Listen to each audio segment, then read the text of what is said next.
alone. Abby gave the cow a little rub on her nose, then she closed the stable door and headed off for her next adventure in Alaska. The next day, Abby took 2 planes and a taxi before arriving in the small town of Craig, Alaska, where her boat was docked. As she walked down the street, she could tell she'd entered a whole new world. The woods on the mountainside were thick and unbroken. The peaks rising above her were snow-capped, even in summer, and the air was crisp in a way she'd never felt before. Abby headed down to the waterfront and saw her boat docked in the harbor. Her first thought was that it looked smaller than it did in the pictures she'd seen. But the crew members who greeted her were warm and welcoming, and one of them led Abby to her bunk and helped her get settled. She was happy to be there and excited for what lay ahead. The next morning, the whole crew had arrived, and once supplies were loaded, the fishing vessel pulled away from shore and headed across the bay towards the open ocean. Right away, it was time for Abby to get to work.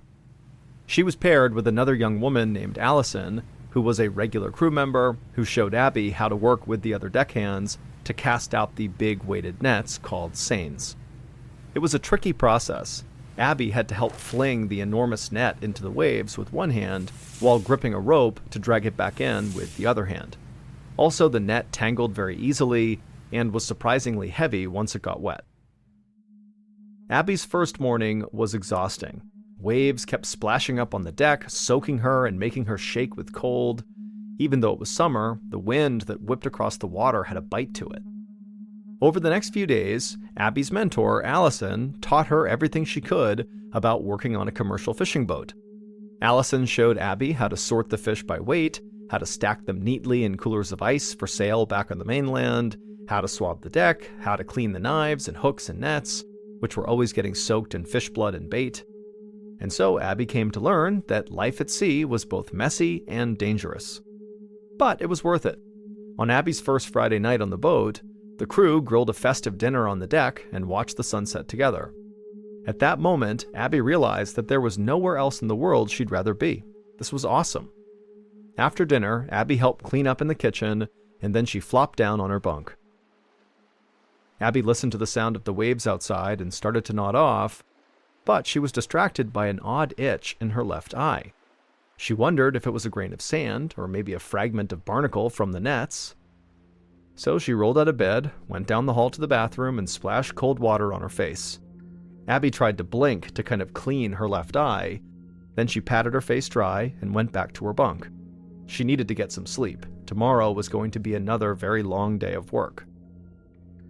The next morning, Abby's left eye was still bothering her, only now she had a headache too. She went back to the bathroom and looked at her eye again, and now she could see it was red and inflamed. Abby decided she would just ignore it for now and get on with her chores. There were fish to be caught. 5 days later, Abby stood on the deck trying to work through her discomfort. She still wasn't feeling any better. Her headaches had grown from mild to full-blown migraines, and even worse, her left eyelid was now starting to droop, which made it hard for her to open her eye all the way. At breakfast that morning, Abby's mentor, Allison, asked her if she was okay, and Abby said that she was uncomfortable, but what was going on with her was probably just a stubborn case of pink eye. Fortunately, their boat was scheduled to return to the town of Craig that afternoon for a short stay to offload fish, restock supplies, and give the crew some time off. Abby decided that it was time to face the facts here, that whatever was going on with her eye and her headache was likely not going to go away on its own. She needed medical intervention. So once the boat pulled into the harbor, Abby helped tie it to the pier. Most of the crew went into town to buy supplies, do laundry, and enjoy a day on land, but Abby went back onto the boat and down the hall to the bathroom. Her eye was really hurting at this point, and so she wanted to look one more time before she went on land to go find a doctor. Abby went into the bathroom, locked the door behind her, took a deep breath, and then faced herself in the mirror. And when she saw her eye, she could tell it was in really bad shape. She couldn't imagine how she looked to her crewmates. Abby ran her finger along her eyelid to see if maybe she could find some foreign object in her eye that was causing so much irritation. And then a moment later, as she was kind of rubbing her finger around her eye, she actually felt something that was kind of small and thin, and she managed to pull it out of her eye. And when she did, Abby immediately breathed a sigh of relief. Now that she'd found whatever foreign object was in her eye, she thought maybe she would start to feel better. But when she got a good look at this thing she had pulled from her eye, she screamed. Pinched between her fingers, writhing around, was a half-inch long worm. Her first instinct was to throw it in the toilet. Her second was to throw up. Instead, she ran down the hall to Allison's door, barged inside, and showed her this worm she had pulled from her eye. Allison's jaw dropped. She told Abby that she'd worked on a lot of boats over the years and seen some strange things, but nothing like this. Allison asked if Abby had handled any infected-looking fish while cleaning the nets. Maybe this worm was actually some sort of maggot. But just the idea of finding fly larvae in her eye made Abby immediately sick to her stomach. And so she threw this little worm into Allison's trash can, then she sat on her bed and tried not to hyperventilate. Allison flipped open her computer and Googled salmon worms. Abby looked over her shoulder as they scanned the results. They existed, but there was no mention of them in connection with humans. Allison told Abby she really had to go see a doctor. The boat wasn't going back out to sea for 24 hours, so Abby had time. Hopefully there was some kind of medication they could give her. Abby went to the ship's galley where they kept a folder of emergency contacts and found the number of an urgent care clinic in town. Abby called, explained her situation, and then booked their next available appointment, which was early the next morning. Then Abby went back to her bunk and did her best not to totally freak out about the situation she was in. However, every time she began to doze off, something would wiggle around inside of her eye, and she'd bolt awake with her heart thumping. The next morning, Abby sat in the small clinic waiting area, tapping her feet nervously. She had arrived early after a terrible night's sleep. Her left eye was totally bloodshot and swollen, and her eyelid was drooping worse than ever. A few minutes later, the doctor called Abby into a treatment room, and right away, Abby told the doctor all about her horrifying symptoms over the past 5 days. The doctor nodded, but admitted he had not seen a case like hers before. The clinic had treated plenty of sailors and fishermen over the years who'd caught odd parasites out at sea, usually from handling old fish carcasses, but those typically affected the intestines, not the eyes. Abby was confused by this. How was it possible that she'd caught something that a local doctor in this area had never treated before? What had Abby done that was so different from the other fishermen? The doctor then had Abby lean back in a reclining chair and swiveled a bright light above her head. Abby squinted while the doctor held her left eye open and gently traced along its edge with a small tool. Then suddenly the doctor froze. Abby tensed as the doctor switched instruments, picking up a small set of tweezers, and then he leaned closer. Abby felt the doctor pluck something from her eye, and then slowly the doctor lifted it towards the light. It was another worm. This one was almost the size of a paperclip. When Abby saw it, she dug her nails into the armrests, totally repulsed. How many of these worms were in her eye? Abby moved to sit up, but the doctor held her down. They were not done. Minutes later, he'd rooted out another worm hiding beneath her eyelid. Abby's mind raced. Where had these worms come from? But even more importantly, why didn't the doctor know what they were or what they were capable of? What if some of these worms had burrowed deeper in towards her brain? Who knew what kind of damage they could cause? The doctor eventually slid his chair back, peeled off his gloves, and sighed deeply. He admitted Abby's situation seemed very serious, but he didn't have the equipment to determine what these creatures were or how to get rid of all of them. Abby's best bet was to fly home and see an eye specialist as soon as possible. Abby agreed, then she stood up, thanked the doctor, and headed back outside. She walked along the sleepy small-town streets in a blur, thinking through every worst-case scenario, from blindness to brain damage to death. She felt invaded, overwhelmed, and totally alone. Abby walked back to the dock and apologized to the captain, but she said she had to go home right now. Then she packed her things and booked the next flight to Oregon.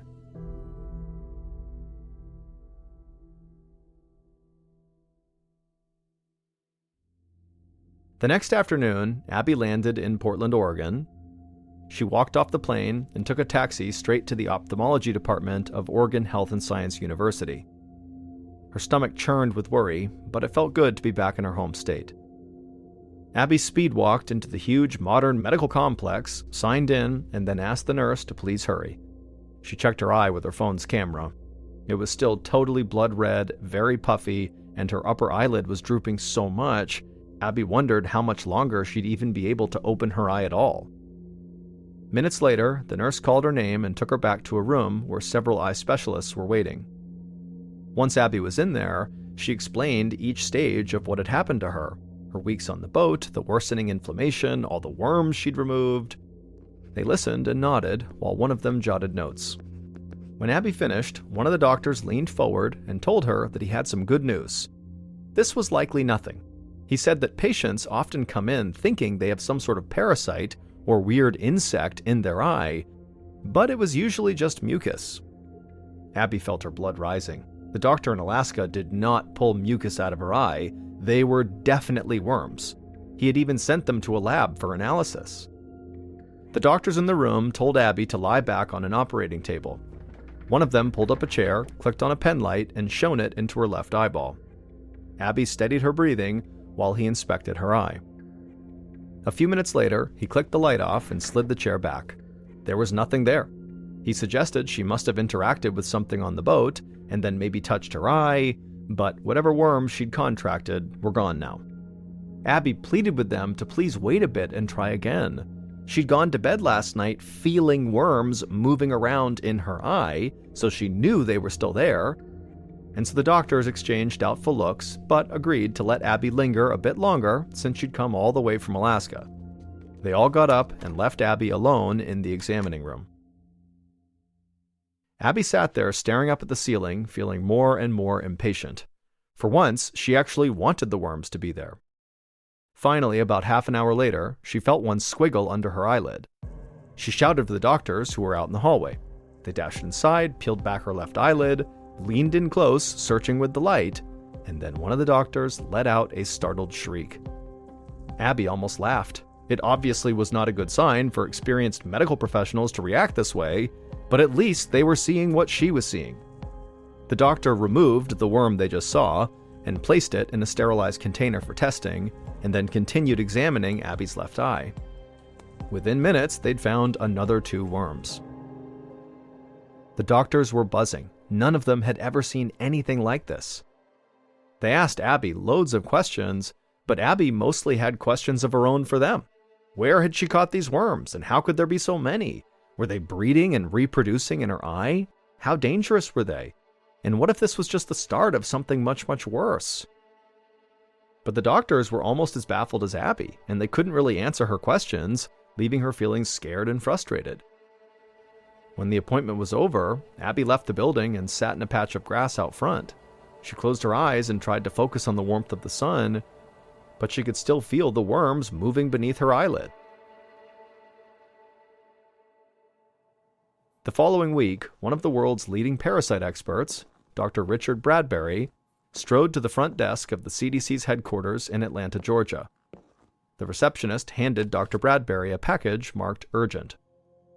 Back in his office, he opened up the package and spread the contents across his desk. There was a container with worms preserved in formaldehyde, along with a case report from a pathology clinic on the other side of the country. Parasites were his specialty, so Dr. Bradbury was used to being sent worms and other weird creatures in the mail. But right away, Dr. Bradbury could tell this was an unusual case. These were worms pulled from someone's eye. Dr. Bradbury knew of only one species that fit this description, a rare parasite known as the California eyeworm. It usually only infected smaller mammals like dogs, cats, or sheep, but every once in a while, it found its way into humans. This was worrying. In smaller mammals, the worm's impact was sometimes mild, but occasionally, the worms would lead to cysts or even blindness. But in a human, the potential harm from these worms was mostly unknown. Dr. Bradbury realized Abby might be in serious danger. He also worried that the condition might be contagious. Was it possible she had spread the worms to other people? If so, he needed to act fast. Dr. Bradbury lifted his pen to fill out the case file and write down that he believed it was a California eyeworm, but he hesitated. Alaska was a long way from California, and the California eyeworm really didn't infect humans most of the time. And so the doctor had this nagging feeling that maybe something different had invaded Abby's eye. Dr. Bradbury took the worm sample and crossed the campus to the laboratory. Using a small set of tongs, he placed one of the worms between two small squares of glass and then slid that under a microscope. Zooming in, he immediately saw that this was not a California eyeworm. This worm's mouth and genitalia were a different shape, and other body parts were in the wrong places. The longer Dr. Bradbury studied this worm, the more certain he became that this was something he'd never actually encountered before. Which left him wondering, what was this? He was a parasite specialist with decades of experience. If he couldn't identify it, who could? Dr. Bradbury consulted the CDC's massive reference collection, which included hundreds of obscure parasites from all around the world. Thumbing through one catalog after another, none of the worms on file matched the one he'd just seen at the lab. It was time-consuming, tedious work, but Dr. Bradbury had built his career on this kind of attention to detail. Going chronologically, Dr. Bradbury dug past the 50s, the 40s, and into the 30s, sifting through every documented parasite the CDC had in its files. His eyes were starting to glaze over when suddenly he stopped. His eyes froze on an unusual scientific drawing. It was dated 1928, and the accompanying text was in German, but the image looked remarkably similar to the sample he had seen under the microscope. The worm in the drawing was absolutely the same as the one from Abby Beckley's eye. But this worm had never been found in a human before because it was a worm found only in cattle. It was called Thalassia gullosa. These worms live an extremely strange life. They live, mate, and procreate on the surface of a cow's eye. When they produce baby worms, the cow's eye oozes pus to protect itself. Then the flies that kind of hang around the cow step in the pus and drink up some of the baby worms. The baby worms then grow inside the fly until they get too big, and the fly vomits them out, usually into the eye of a different cow. That's how the disease spreads. But in Abby's case, a fly threw up baby worms into her left eye, and they had been living and growing there ever since. The next day, Abby sat in her apartment listening as the doctor from Oregon Health and Science University explained her diagnosis. She slumped back into her couch, totally repulsed. She was relieved they'd finally solved the mystery, but this was so gross. She thought back to the single cow that was on her summer ranch. Abby had often noticed how flies were always swarming all over the cow's eyeballs, but the cow didn't seem to mind or do anything about them. Abby would never think of that lonely old cow the same way again. Abby asked the doctor what the next step was, and the doctor said they had discussed the situation and had actually decided against sending her medicine. Anti-parasitic treatments would definitely kill these worms, but a dead worm might get stuck in Abby's eye and cause permanent scarring. The safest treatment was for Abby to remove the worms herself, one by one, for as long as it took. Abby groaned. This was not the happy ending she'd been hoping for. But she did it. Every time Abby felt a squirming feeling in her eye, she went to the mirror, leaned in, and then pulled the slimy little creature out of her eye with her fingers. Over the next couple of weeks, Abby would remove 8 more worms from her eye, and at that point it seemed like there were none left. In time, Abby would make a full recovery and she would enroll in college to study psychology. However, no matter who she meets, she rarely tells them that one of her claims to fame is being only the 11th person in North American history to be infected by these eyeworms.